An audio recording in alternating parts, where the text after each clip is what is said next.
दोस्तों देखिए, ईरानी helicopter crash के बाद कई सारी अटकलें सोशल मीडिया पर लगाई जा रही हैं। कुछ लोगों का कहना है कि हेलीकॉप्टर का पायलट मोसाद का एजेंट था या फिर वो मोसाद से मिला हुआ था, जबकि ज्यादातर लोग इस बात को मान रहे हैं कि हेलीकॉप्टर का पायलट ईरान के सुप्रीम लीडर खेमनेई के बेटे से मिला हुआ था और इसीलिए पायलट ने जानबूझकर हेलीकॉप्टर क्रैश करा दिया ताकि खेमनेई के बेटे के लिए सुप्रीम सत्ता का रास्ता साफ हो सके। सोशल मीडिया पर बहुत सारे लोगों का ये भी मानना है कि इजराइल और अमेरिका ने मिलकर अंतरिक्ष से लेजर हथियार का इस्तेमाल किया और 3 में से सिर्फ उसी हेलीकॉप्टर को टारगेट किया जिसमें ईरान के राष्ट्रपति सवार थे। अब तक कई सारे पॉलिटिशियंस की एविएशन क्रैश में मौत हो चुकी है। इनमें से 10 पॉलिटिशियंस की लिस्ट आप स्क्रीन पर देख सकते हैं। इस लिस्ट में आपको 2 लोग भारत से भी मिल जाएंगे। ईरान के राष्ट्रपति की मौत के बाद यूएनएससी में मौन रखा गया था, लेकिन इजराइल इसके भी खिलाफ खड़ा हो गया और देखिए इजराइल ने इस मौन के खिलाफ कौन कौन से कारनामे कर दिए। यूएनएससी में इजराइल की तरफ से इस तरह के वीडियो सामने आ रहे हैं। इस तरह के वीडियो को सोशल मीडिया पर शेयर किया जा रहा है।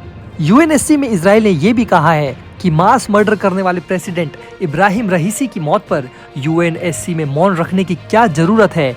ये साबित करता है कि यूएनएससी हिटलर जैसे लोगों को बढ़ावा दे रहा है। आप खुद भी इनके वीडियो क्लिप को सुन सकते हैं। The UN Security Council dedicated a moment of silence in memory of the mass murdering president of Iran, Raisi. What a disgrace. This council, which has taken no real steps to advance the release of our hostages, bowed its head for a man responsible for massacring and murdering thousands in Iran, in Israel and around the globe. What's next? Will the council dedicate a moment of silence to commemorate Hitler? The Security Council has become a threat to global peace and security. लेकिन मैं आप सभी को बता दूं कि Iran के राष्ट्रपति का जाना भारत के लिए बहुत बड़ा झटका है। दोस्तों, ईरान एक सर्वाइवल स्टेट है। कितने प्रतिबंधों के बावजूद वो खुद को जिंदा रखे हुए है। कुछ ऐसा ही हाल पश्चिमी देशों ने भारत के खिलाफ भी 1971 के समय किया था। पूरे मध्य एशिया में ईरान अकेले अमेरिका और इजराइल से लोहा ले रहा है। इस लड़ाई में ईरान ने कई बड़े बड़े बलिदान दे दिए हैं, लेकिन वो झुकने को तैयार नहीं। हाल ही में ईरान के पूर्व राष्ट्रपति रईसी पाकिस्तान गए थे। शहबाज शरीफ ने उनसे कश्मीर पर भारत की आलोचना करने को लेकर काफी रिक्वेस्ट की थी, लेकिन रईसी ने पाकिस्तान जाकर अपने भाषण में कश्मीर का जिक्र तक नहीं किया। अपने संबोधन में रईसी ने सिर्फ फिलिस्तीन का ही मुद्दा उठाया था। राष्ट्रपति इब्राहिम रईसी के निधन से भारत को निश्चित रूप से गहरा झटका लगा है।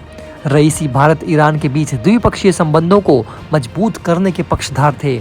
रईसी का इस साल भारत दौरा भी प्रस्तावित था, जहां भारत और ईरान के बीच कई अहम समझौतों पर द्विपक्षीय बातचीत होनी थी।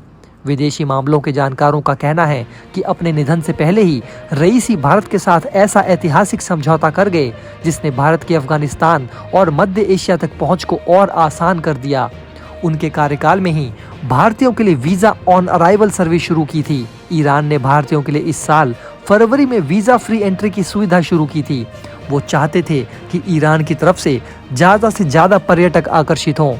इब्राहिम रईसी ने ईरान की सत्ता 2021 में उस समय संभाली थी जब उनके सामने घरेलू स्तर पर तमाम चुनौतियां थी। ईरान के राष्ट्रपति इब्राहिम रईसी और विदेश मंत्री समेत 9 लोगों का हेलीकॉप्टर दुर्घटना में निधन के बाद भारतीय विदेश मंत्रालय ने जानकारी दी है कि 21 मई को पूरे भारत में एक दिन का राजकीय शोक रखा गया। हेलीकॉप्टर में एक शाही इमाम के साथ साथ एक पायलट, को पायलट, चालक दल प्रमुख, सुरक्षा प्रमुख और एक सुरक्षा गार्ड भी सवार थे। इनमें से कोई नहीं बच सका। हो सकता है कि इन लोगों में से भी कोई मोसाद या CIA से मिला हुआ हो, लेकिन किसी भी साजिश की अभी पुष्टि नहीं हुई है। केवल सोशल मीडिया पर अटकलों का बाजार गर्म है। ईरान में 5 दिन का राष्ट्रीय शोक घोषित किया गया है। इसके साथ ही विदेश मंत्री S जयशंकर ने ईरानी राष्ट्रपति इब्राहिम रईसी और ईरानी विदेश मंत्री हुसैन अमीर दोनों नेताओं का शुक्रिया अदा करते हुए उनके प्रति आभार व्यक्त किया। विदेश मंत्री सोमवार को कहा कि दोनों लोगों ने चाबहार पोर्ट समझौते को पूरा करने में अहम भूमिका अदा की थी। चाबहार बंदरगाह पर बोलते हुए जयशंकर ने कहा कि हम लगभग 20 वर्षों से ईरान के साथ ये समझौता करने की कोशिश कर रहे थे। हम एक शॉर्ट टर्म समझौता कर सकते थे क्योंकि उनकी तरफ बहुत समस्याएं थी, लेकिन हाल के महीनों में उन 2 लोगों ने, ईरान के राष्ट्रपति और ईरान के विदेश मंत्री ने भारत के लिए बहुत कुछ कर दिया था।